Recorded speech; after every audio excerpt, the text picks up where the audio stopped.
Hi folks, it's me again, Abdul Tawab. I'm back at it. This is me again. I'm Abdul Tawab, just to reiterate, also known as Prize Bossa Nova, with the music out on iTunes, YouTube, Amazon, everywhere else. Nonetheless, that's not my point of concern today. My point is the desperate situation we're in about this voting, and the desperate situation we're in as the black man particularly, men in general, but the black man particularly, because we are out on everybody's list as being poor participants in voting. And I have to admit that this has a lot of truth to it. We have a lot of, many of us have a lot of reasons why they don't want to vote.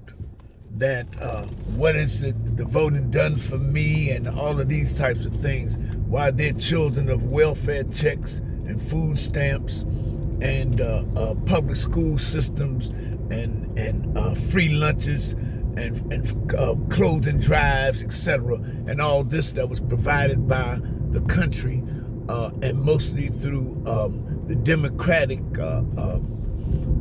enthusiasm and influence and a leadership that has always been profound in, correct me if I'm wrong, always been profound in trying to help the whole of America and not just the privileged few. So I'm here today very briefly to say we, it appears, have been given a universal role in this election. This is probably the most important election in the history of the world, because we as America are the most powerful and foremost, the most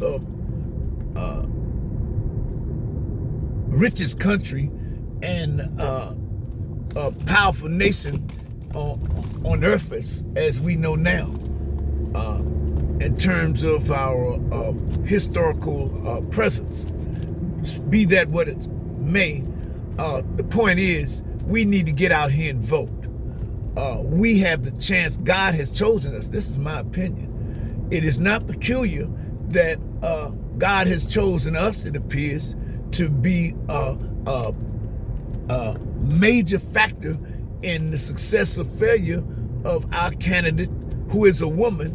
No disrespect to the female, but for all of us chauvinists, we have a woman, and a woman of a multinational ethnic background, who's out here trying to save us, trying to protect and defend us.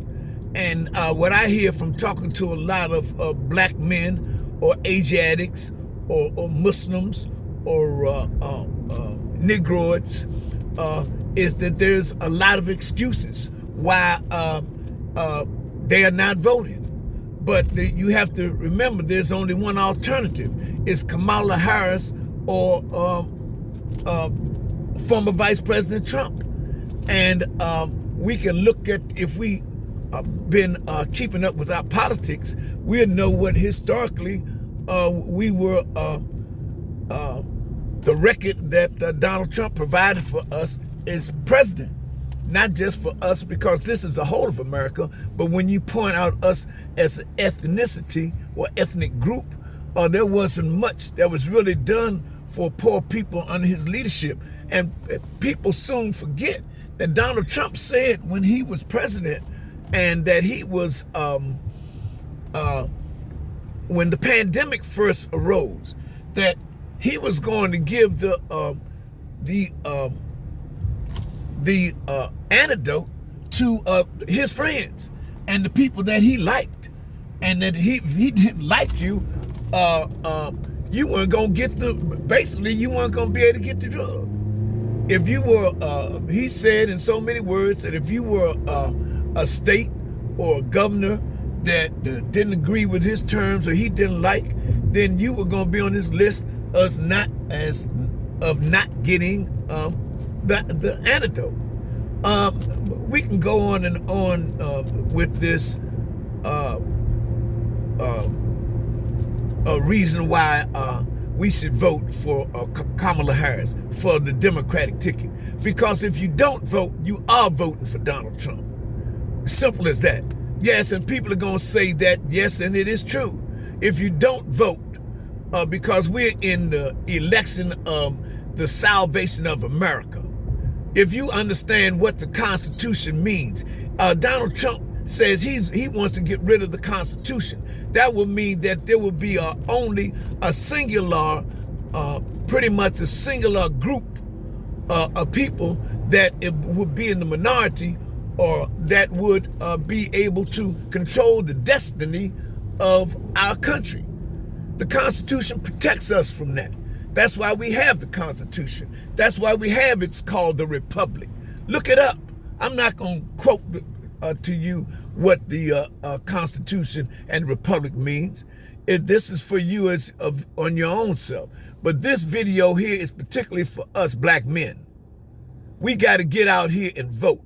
We got to get out here and vote for our own women and children. It's time for us to stop crying about what somebody hasn't done to us, and we are grown men. I mean, done for us. We are grown men. These are our women and children that we are responsible for. Yes, let me say it again. These are our women and children that we are responsible for. Just like the Koreans, just like the Chinese, just like the Hispanic group, they are all out trying to protect and defend and support their own women and children. This is our responsibility. This is our responsibility as Americans. Our fathers and mothers swept floors, and grandmama swept floors and mopped floors and picked cotton and got beat and whipped and all kinds of excuses. And people died for the right to vote. And you're going to tell me you're not going to vote? It's time for us to grow up. And I'm not going to go on and on into this. But it's time for us to vote. I'm out here right now. I'm a nobody, so there's no excuse. I'm no president. I'm no governor. I'm a nobody. I'm a working class citizen, a truck driver. So there's no excuse about status quo. I don't have a PhD, a master's degree, or anything else. I just got the reality that something must be done, and I must put my part in doing this, in helping to do this. So I appeal to all of us, and this is not me as a spanking or disrespect to us as a group, but this is a call to the reality and the desperation. Anytime I got to get out here, I want to be watching football too. I want to be playing pickleball and pool and everything else and relaxing. But it doesn't cost a dime. It doesn't cost a nickel to go out here outside of transportation, to go out here and vote and show that we are standing up for our rights as human beings. So no, I'm not going, as I say, go on. You see, I'm upset right now, going on and on about this. Get up, black man, and get out there and vote and help save our country and save the world. Thanks for your valuable time and participation and listen to this video. Have a great day.